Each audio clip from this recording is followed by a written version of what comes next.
सभापति महोदय, सबसे पहले तो मैं आपको धन्यवाद दूंगा। विश्व आदिवासी दिवस की बधाई देते हुए मेरी बात शुरू करूंगा। सभापति महोदय, राजस्थान, पंजाब राज्य से राजस्थान की नहरों में हरीके जो पर प्रवाहित किए जाने वाले दूषित जल और अपशिष्ट से उत्पन्न स्थिति की तरफ आकर्षित करना चाहूंगा। सभापति महोदय, राजस्थान रावी व्यास तो सतलज का जल हरीके बैराज के डाउन स्ट्रीम से प्राप्त करता है। पंजाब राज्य में सतलज नदी के आसपास बसे शहरों व कस्बों का नगरीय अपशिष्ट औद्योगिक अपशिष्ट नालों जोड़ते सतलज नदी में मिलते हुए हरीके बैराज में आता है। हरीके बैराज में आया हुआ जल राजस्थान के इंदिरा गांधी फीडर और फिरोजपुर फीडर में छोड़ा जाता है। इंदिरा गांधी फीडर का पानी राजस्थान को मिलता है और फिरोजपुर फीडर पंजाब राजस्थान की। एक मिनट महोदय, इन नहरों में अपशिष्ट से मानव जीवन पर प्रतिकूल असर पड़ा। मैंने पूर्व में कई बार इसे उठाया और प्राप्त जानकारी के अनुसार अपशिष्टों के शोधन हेतु पंजाब में STPs एंड CTPs के निर्माण दिन, लेकिन यहाँ और बेहतर उपाय करने की जरूरत है। NGT ने भी पंजाब सरकार को आवश्यक निर्देश है, मगर कोई सकारात्मक, एक मिनट मांग कर रहा हूँ, अच्छा नहीं हुआ। मेरी मांग है कि भारत सरकार का केंद्रीय धन्यवाद तो अपनी बोलने का मौका दिया। मैं आपके द्वारा सरकार का ध्यान मेरे संसदीय क्षेत्र की अति महत्वपूर्ण विषय की ओर आकर्षित करना चाहता हूं। बीकानेर से डबवाली नेशनल हाईवे जो पहले से ही बना हुआ है और इससे आगे डबवाली से पानीपत तक ग्रीनफील्ड एक्सप्रेस वे प्रस्तावित है।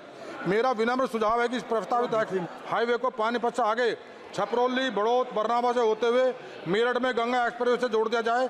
ऐसा करने से ये हाईवे बीकानेर से इलाहाबाद तक जुड़ जाएगा, जिससे राजस्थान, हरियाणा और उत्तर प्रदेश तीनों प्रदेश आपस में जुड़ जाएंगे। इस मार्ग के निर्माण से तीन प्रदेशों के बीच यातायात सुगमता में वृद्धि होगी, व्यापारिक गतिविधियों को बढ़ावा मिलेगा। अध्यक्ष धन्यवाद। सभापति महोदय, मैं आपके माध्यम से सरकार का ध्यान देश की एक बड़ी संख्या जो वृद्ध और दिव्यांग की है उस ओर आकृष्ट कराना चाहता हूं। सभापति महोदय, राष्ट्रीय सामाजिक सहायता कार्यक्रम के तहत सरकार के द्वारा 200 से 500 रुपए तक पेंशन वृद्ध को और दिव्यांगों को दिया जाता है, लेकिन मैं आपके माध्यम से सरकार से अनुरोध करता हूं कि मेरे लोकसभा क्षेत्र खगड़िया और बिहार में केवल 400 रुपया मात्र वृद्ध लोग को दिया जाता है, जिसमें लगभग जो वृद्ध हैं वो दवाइयों के ऊपर निर्भर रहते हैं। तो मेरी बस यही मांग है कि वृद्ध पेंशन को जो है बढ़ाकर कम से कम 1000 रुपया किया जाए। धन्यवाद। 30 सेकंड हनुमान जी आगे से। Sir, speaker sir, sir thank you chairman sir, thank you. मैं आपकी वसातत से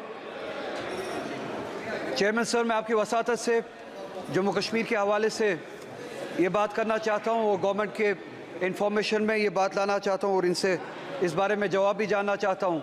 2019 में जब हमसे सब कुछ छीना गया, वन ऑफ द एलिमेंट्स या हमसे जो एक मीडियम जो था रोजगार का वो छीना गया। प्लीज काइंडली 2019 के बाद जो हम माइनिंग के हवाले से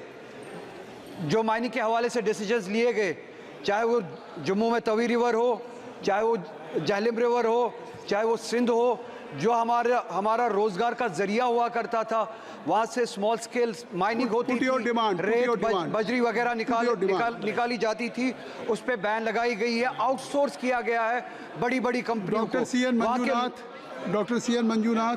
पैनोरमा ग्रुप, जो सोचता है वो करता है। ये लो मुंह मीठा करो, आज मैंने अपना जॉब छोड़ दिया, अब हम पूर्णिया वापस जाएंगे। जॉब छोड़ दिया है मतलब? ये घर कैसे चलेगा, हम करेंगे क्या और माँ बाबूजी क्या बोलेंगे? इसलिए मैं एक और मिठाई का डब्बा लाया, अपने बिजनेस के लिए लोन अप्रूव हो गया। अरे लोन अप्रूव हो गया वो तो ठीक है, लेकिन पूर्णिया में हम रहेंगे कहाँ? अपना घर भी तो नहीं है वहाँ।